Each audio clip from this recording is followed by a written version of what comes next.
Hello guys, I hope you like my videos. If you like my videos please like share and subscribe our channel. आज हम लोग class 12 chapter 11 three dimensional geometry की miscellaneous exercise के कुछ questions आपके साथ discuss करने जा रहे हैं. तो देखिए, क्वेश्चन नंबर 1 आपके पास डिस्कस करते हैं. वैसे तो हम ये वीडियोस ऑलरेडी अपलोड कर चुकी हैं, बट कुछ क्वालिटी इश्यूज की वजह से हम इनको रीलोड कर रहे हैं. तो देखिए, सबसे पहला क्वेश्चन क्या है. Show that line joining from origin भी अपने आप में एक पॉइंट होता है, that is 0 0 0 from origin to this point. तो कहता है show that line joining from these 2 point is perpendicular to the line from these 2 points.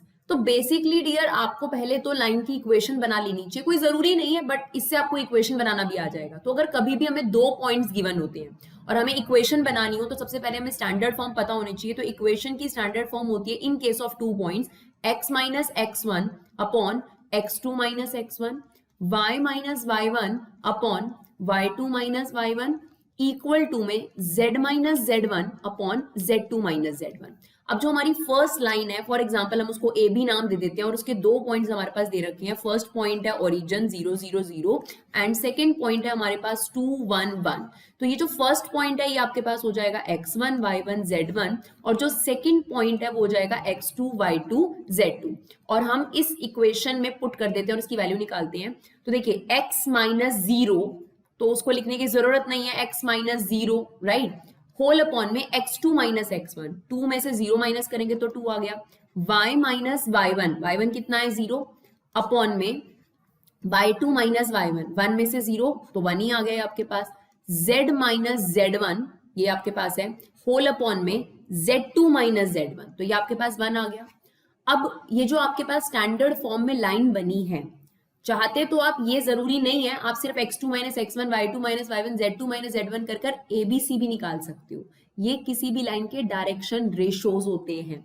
तो आपके पास जो ये फर्स्ट लाइन है इसके डायरेक्शन रेशोज आ गए 2 1 और 1, और क्योंकि ये फर्स्ट लाइन है इसलिए हमने A1 B1 C1 नाम दे दिया.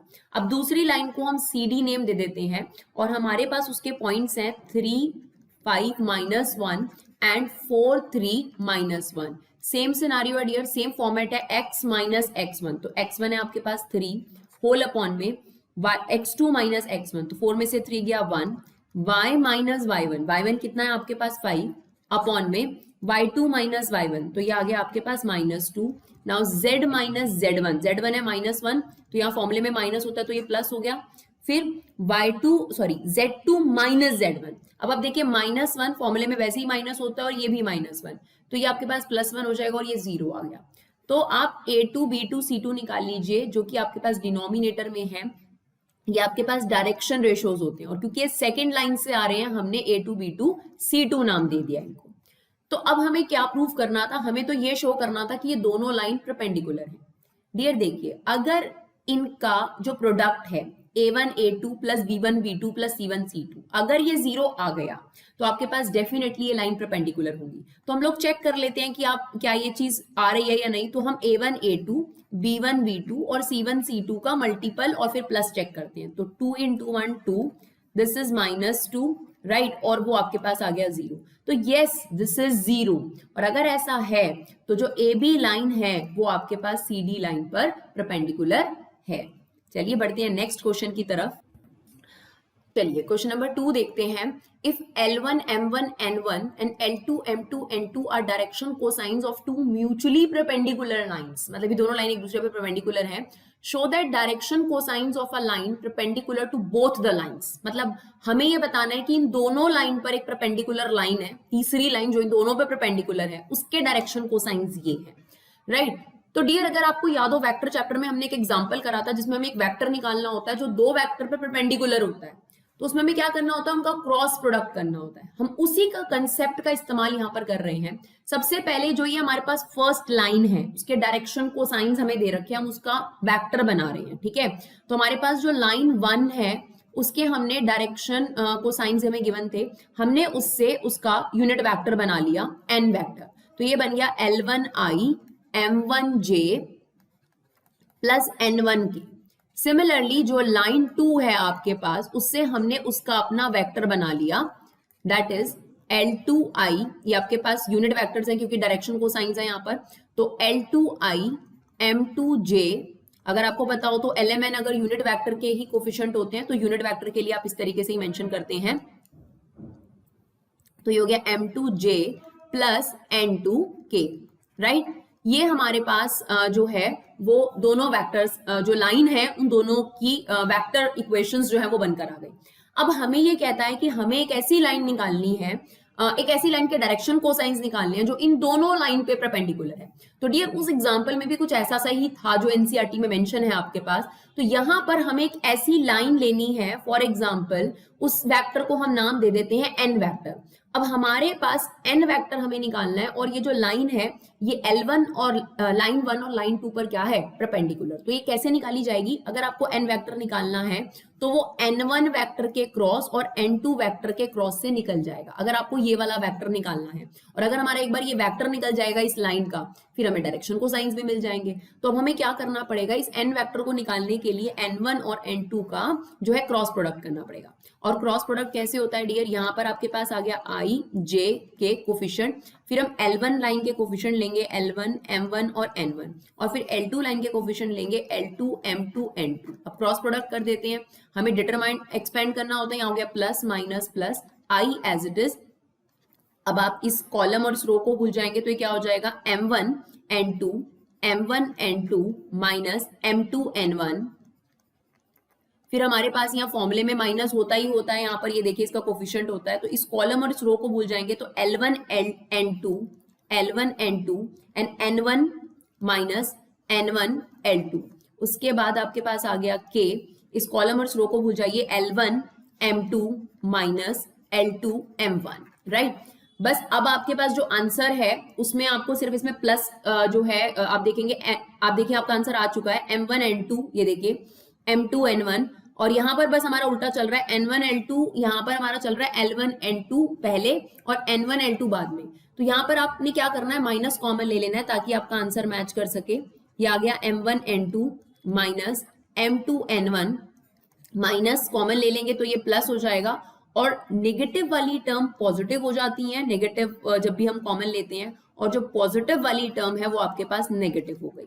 अब आपके पास जो ये वेक्टर आया है ना डियर, अगर आप समझने की कोशिश करेंगे, ये जो वेक्टर आया है ये वो वेक्टर है जो इन दोनों लाइन पे परपेंडिकुलर है। ऐसा उसमें भी था कि अगर आपको कोई वेक्टर निकालना हो तो दो वेक्टर पे परपेंडिकुलर हो तो आप उसका क्रॉस प्रोडक्ट निकाल दो। तो हमें सिंपल सी बात थी, लाइन दे रखी थी, हमने उससे उसके वेक्टर बना लिए, ये दो वेक्टर हमारे पास क्रिएट हो गए। अब हमें एक ऐसा वेक्टर निकालना था एन वेक्टर जो इन दोनों लाइन पे परपेंडिकुलर है, हमने इसका क्रॉस प्रोडक्ट निकाल दिया। अब ये जो वेक्टर हमारे पास आया है ये थर्ड लाइन के वेक्टर्स हैं, थर्ड लाइन का वेक्टर है, और ये उस वेक्टर के क्या हो जाएंगे, डायरेक्शन कोसाइंस। तो आपको यही तो निकालना था कि उस लाइन के डायरेक्शन कोसाइंस निकालो जो इन दोनों पे परपेंडिकुलर है। तो अभी जो हमारे पास ये एन कैप वेक्टर आ रहा है, this is a line which is perpendicular to both the lines. तो यहां से आपको डायरेक्शन कोसाइंस मिल जाएंगे, that is M1 N2 minus M2 N1, ये आपका फर्स्ट कोफिशिएंट हो गया। देन आपके पास N1 L2 minus L1 N2 comma L1 M1 minus L2 M1, right? This is L1 M2, sorry, L1 M2 minus L2 M1. Clear? I hope ये question भी clear है। चलिए बढ़ते हैं नेक्स्ट क्वेश्चन की तरफ। चलिए नेक्स्ट क्वेश्चन को देखते हैं। क्वेश्चन नंबर 3 है, find angle between the line whose direction ratios are ABC and this one, right. तो आपके पास फॉर्मूला आप कोई भी यूज कर सकते हैं, वेक्टर फॉर्म वाला भी यूज कर सकते हैं डियर, और कार्टेशियन फॉर्म वाला। बट अगर आप देखेंगे तो मुझे ज्यादातर जो है वो कार्टेशियन फॉर्म पसंद है। आपको जो याद है, देखिए आपको तो खैर दोनों ही याद करने चाहिए, क्योंकि अगर हम 3D चैप्टर की बात करें तो यह फॉर्मूला सबसे ज्यादा इंपॉर्टेंट है। प्लीज फॉर्मूले जरूर लर्न करिए, तभी आप इस चैप्टर को अच्छे तरीके से कर सकते हैं, राइट। तो सबसे पहले अगर मैं इसका फॉर्मूला लिखूं, दो लाइंस के बीच में एंगल निकालने का फॉर्मूला, तो cos theta equal to A1 A2 plus B1 B2 plus C1 C2 whole upon में A1 का स्क्वायर, यानी आपके पास जो फर्स्ट रेशियोज गिवन है उनका मैग्नीट्यूड, A1 का स्क्वायर, B1 का स्क्वायर, C1 का स्क्वायर, और फिर दूसरा वाला A2 का स्क्वायर, B2 का स्क्वायर एंड C2 का स्क्वायर, राइट, और मॉडुलस। तो हमारे पास यहाँ पर दोनों लाइंस के डायरेक्शन रेशोज गिवन है, ये आपका A1 B1 और C1 हो गया और ये आपका A2 B2 और C2 हो गया। तो A1 की वैल्यू है हमारे पास A, B1 की वैल्यू है B, C1 की वैल्यू है हमारे पास C, A2 की वैल्यू क्या है B माइनस C, B2 की वैल्यू कितनी है C माइनस A और आपके पास C2 की वैल्यू कितनी है आपके पास A माइनस B। अब आप इसे पुट कर दीजिए, आपके पास आपका आंसर आ जाएगा A1 into A2, this is A1 into A2, यानी आपको A को इससे इंटू करना है A1 इंटू A2, तो मैं डायरेक्ट इंटू करके लिख रही हूँ, that is AB minus AC, right. B1 into B2, इसको इससे मल्टीप्लाई करेंगे तो कितना बन जाएगा BC minus AB, right. Now C को इससे इंटू करिए, C को A माइनस B से, तो ये बन जाएगा AC माइनस BC, राइट। अब आप डिनोमिनेटर में आ जाइए, तो डिनोमिनेटर में A1 B1 C1 का स्क्वायर, दैट मीन्स इसका स्क्वायर, तो ये आ गया A square B square C square, और सिमिलरली आपके पास A2 B2 C2 का स्क्वायर यानी B माइनस C का स्क्वायर, और ये क्या है आपके पास C माइनस A का स्क्वायर, राइट, प्लस ये आ गया आपके पास A माइनस B का स्क्वायर। बट अगर आप न्यूमरेटर के देखेंगे तो AB minus AB, AC minus AC, BC minus BC, तो ये पूरा का पूरा कैंसिल आउट हो गया और 0 अपॉन समथिंग इज 0, तो cos थीटा हमारे पास 0 आ रहा है डियर। अगर cos थीटा 0 होता है तो थीटा की क्या वैल्यू होती है, आपको पता है cos 0 कब होता है 90 पर, तो थीटा यहाँ पर कितना आ गया 90 डिग्री। दैट मीन्स ये जो लाइंस आपको गिवन है इनके बीच का एंगल तो आपसे पूछा ही था 90 डिग्री, आप ये भी कह सकते हैं कि दोनों लाइंस एक दूसरे पर परपेंडिकुलर है, राइट। चलिए बढ़ते हैं नेक्स्ट क्वेश्चन की तरफ। चलिए क्वेश्चन नंबर 4 देखते हैं। Find the equation of a line, line की इक्वेशन आपने निकालनी है parallel to x axis, okay, and passing through the origin. तो देखिए आपको एक तो पॉइंट गिवन दे ही दिया उसने, कोई ओरिजिन से पास होके जा रहा है, इसका मतलब x1 y1 z1 तो अब आपको गिवन ही है। अब आपको चाहिए एक पॉइंट और दूसरा होता है या तो दो पॉइंट गिवन हो क्वेश्चन में। लाइन के दो ही केस हैं, पहला केस है जिसमें पॉइंट और डायरेक्शन रेशोज गिवन होते हैं, दूसरा होता है दो पॉइंट्स गिवन होते हैं। तो यहां पर मुझे दूसरा पॉइंट तो नहीं मिल रहा, पर मुझे लग रहा है कि पैरेलल टू एक्स एक्सिस वाले हिंट से मैं डायरेक्शन रेशोज या डायरेक्शन कोसाइंस निकाल सकती हूँ। देखिए डियर, मैं आपको ना 2D में समझाने की कोशिश करती हूँ। फॉर एग्जाम्पल अगर कोई भी लाइन एक्स एक्सिस के पैरेलल होती है, जैसे अगर ये 2D में समझने की कोशिश करिए, अगर ये लाइन एक्स एक्सिस के पैरेलल है तो ये एक्स एक्सिस के साथ कितने डिग्री का एंगल बना रही है 0 डिग्री का, लेकिन वाई एक्सिस के साथ कितने डिग्री का एंगल बना रही है 90 डिग्री का। बिल्कुल सेम लॉजिक 3D में भी है। अगर कोई भी लाइन एक्स एक्सिस के पैरेलल है, इसका मतलब एक्स एक्सिस के साथ वो लाइन एंगल 0 डिग्री बना रही है, वाई एक्सिस के साथ और जेड एक्सिस दोनों के साथ ही उसका जो एंगल है वो 90 डिग्री हो जाता है। और अगर हमें यह पता चल जाए कि कोई भी लाइन एक्स एक्सिस के साथ, वाई एक्सिस के साथ या जेड एक्सिस के साथ एंगल कितना बना रही है, तो हम उसका LMN निकाल सकते हैं। Now L is the angle जो आपके पास होता है x axis, that is cos 0 degree, यहाँ पर आपके पास आ जाएगा angle with the y axis, that means 90 degree, और ये आ गया आपके पास जेड एक्सिस के साथ। नाउ cos 0 डिग्री कितना होता है आपके पास 1, और cos 90 कितना होता है आपके पास 0। और LMN और ABC कई बार एक दूसरे के जगह पर इस्तेमाल कर लिए जाते हैं। अगर LMN है तो कोई बात नहीं, ABC भी हो सकता है। अब आपके पास अगर पॉइंट गिवन हो और LMN गिवन हो तो इक्वेशन क्या होती है लाइन की, this is x minus x1 upon a, y minus y1 upon b and z minus z1 upon c। यहाँ पर ABC हम LMN की ABC की जगह हम LMN पुट करेंगे, कोई दिक्कत नहीं है उसमें, सेम ही यहाँ पर कंसीडर करा जा सकता है। तो x1 कितना है डियर 0, y1 भी 0 और z1 भी 0, तो x minus x1 upon a, y minus y1 upon b, या जो कि आपके पास m है, इसको हम a b c समझ के चलेंगे, और यहाँ पर है z माइनस z1। वैसे डिफरेंस होता है अगर आप कंसेप्चुअली करें, लेकिन अगर आपके पास LMN गिवन है तो आप ABC की जगह पर उसको लिख सकते हैं। आप इस फॉर्मूले को ये भी लिख सकते हैं, इसमें कोई टेंशन वाली बात नहीं है। Now z minus z1 is 0 and c और n इज ऑल्सो 0, तो यही आपके पास इक्वेशन है। फाइनली आप इसी फॉर्म में इसको छोड़ दीजिएगा, x upon 1, y upon 0 and z upon 0। देखिए वैसे तो यहाँ पर ऐसा मेंशन नहीं है कि आपको कार्टेशियन फॉर्म में निकालना है या वेक्टर फॉर्म में निकालना है, तो हम इसको कार्टेशियन फॉर्म में ही निकाल रहे हैं। लेकिन अगर आप इसे वेक्टर फॉर्म में निकालना चाहें तो वेक्टर फॉर्म क्या होता है dear, a vector plus lambda b vector. अब ये a वेक्टर किससे बनता है, पॉइंट से, जो कि है ही 0 0 0, तो लिखने की जरूरत ही नहीं है। और ये जो आपका b वेक्टर होता है ये डायरेक्शन रेशो से बनता है, तो ये हो जाएगा 1i 0j 0k। तो देखा जाए तो सिर्फ आई ही आया आपके पास, बाकी तो 0j और 0k है। तो आपके पास अगर हम इसकी वेक्टर फॉर्म कहें तो ये इसकी वेक्टर फॉर्म हो गई। आई होप ये क्वेश्चन भी क्लियर है। चलिए बढ़ते हैं नेक्स्ट क्वेश्चन की तरफ। क्वेश्चन नंबर 5 में क्या कहता है डियर आपके पास, if the coordinate of A B C D are given find the angle between A B and C D. तो एंगल निकालने के लिए पहले आपको ए बी की इक्वेशन बनानी पड़ेगी, सी डी की इक्वेशन, और उससे हम ए बी सी निकालेंगे, जैसा कि हमने क्वेश्चन नंबर 1 में भी आपको करके दिखाया। तो सबसे पहले ए बी लाइन के कोऑर्डिनेट हमें गिवन है, तो चाहे तो आप सिर्फ डायरेक्शन रेशोज भी निकाल सकते हैं। कैसे? x2 माइनस x1 से। 1 2 3 हमारे पास पहला पॉइंट है, 4 5 7 हमारा दूसरा पॉइंट है, लेकिन इक्वेशन बनानी भी आ जाएगी और इक्वेशन भी याद हो जाएगी, राइट। तो आपके पास क्या इक्वेशन होती है, x minus x1 upon x2 minus x1, y minus y1 upon y2 minus y1, z minus z1 upon z2 minus z1, right. एक बार लिखने की जरूरत है और फिर याद हो जाएगा।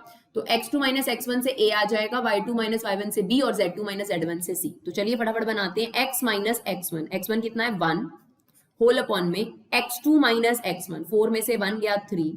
Now y minus y1, y2 minus y1 या गया 3, z माइनस z1, ये आपका z1 है, होल अपॉन में z2 माइनस z1। तो आपके पास जो फर्स्ट लाइन है उससे हमें डायरेक्शन रेशियोज मिल गए 3 3 और 4। इसी तरीके से हम CD लाइन की भी इक्वेशन बना लेते हैं। अब CD के पॉइंट्स लिख लीजिए। CD के पॉइंट्स है हमारे पास -4 3 -6 एंड इट्स 2 9 2, राइट। जरूर वेरीफाई कर लेने चाहिए पॉइंट्स, कभी भी गलत मत। एग्जाम में भी यही चीज है कि आप चीजों को वेरीफाई जरूर कर लीजिए। चलिए फटाफट से इक्वेशन बनाते हैं। x माइनस x1, x1 आपके पास यही है -4, तो ये +4 हो जाएगा, अपॉन में x2 माइनस x1। अब 2 में से अगर आप -4 करेंगे तो ये 6 आ जाएगा। y minus y1, y1 is this, y2 minus y1, 9 में से 3 गया 6। नाउ z माइनस z1, ये -6 है, ये +6 हो जाएगा, अपॉन में 2 माइनस 6, तो ये हो गया आपके पास 8। तो आपके पास डायरेक्शन रेशो सेकंड लाइन से भी निकल कर आ गए। ये हो गया 6, B2 हो गया आपके पास 6 और C2 हो गया आपके पास 8। अब आपके पास एंगल निकालने का क्या फॉर्मूला होता है डियर? अगर अभी आप लोगों ने क्वेश्चन करा हो तो आपको पता होगा, कॉस थीटा का फॉर्मूला क्या था, A1 A2 plus B1 B2 plus C1 C2।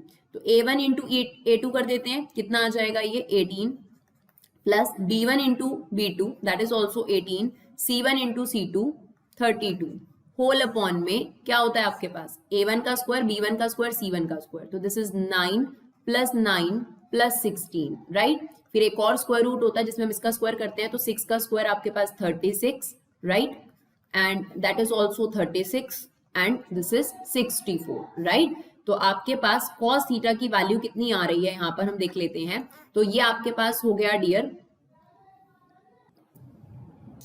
चलिए तो ये आपके पास ऊपर प्लस कर आ गया 68 और ये आ गया हमारे पास √34, राइट। ये हमारे पास आ गया √136। तो आप चाहें तो इन्हें एक रूट में ले जा सकते हैं, नहीं तो आप इनके प्राइम फैक्टर्स भी कर सकते हैं, उससे भी आपके पास आंसर आ जाएगा। तो आप प्राइम फैक्टर करने की बजाय, क्योंकि अगर आप 34 की बात करें तो ज्यादा कोई फैक्टर नहीं हो रहे, तो आप इन्हें एक रूट में ले जाइए डियर, और उसके बाद आप इनके क्या करिए, प्राइम फैक्टर करिए। तो जब आप प्राइम फैक्टर करेंगे तो आपके पास इसका जो आपके पास प्राइम फैक्टर करने के बाद रूट आएगा तो वो भी 68 आ जाएगा। नाउ 68 से 68 आपके पास कैंसिल आउट हो गया, तो कॉस थीटा कितना आ गया आपके पास, कॉस थीटा आ गया 1। तो आपके पास कॉस थीटा 1, यानी कॉस थीटा की वैल्यू 1 कब होती है, 0 डिग्री पर। तो यहाँ पर थीटा की वैल्यू कितनी आ गई, 0 डिग्री, राइट।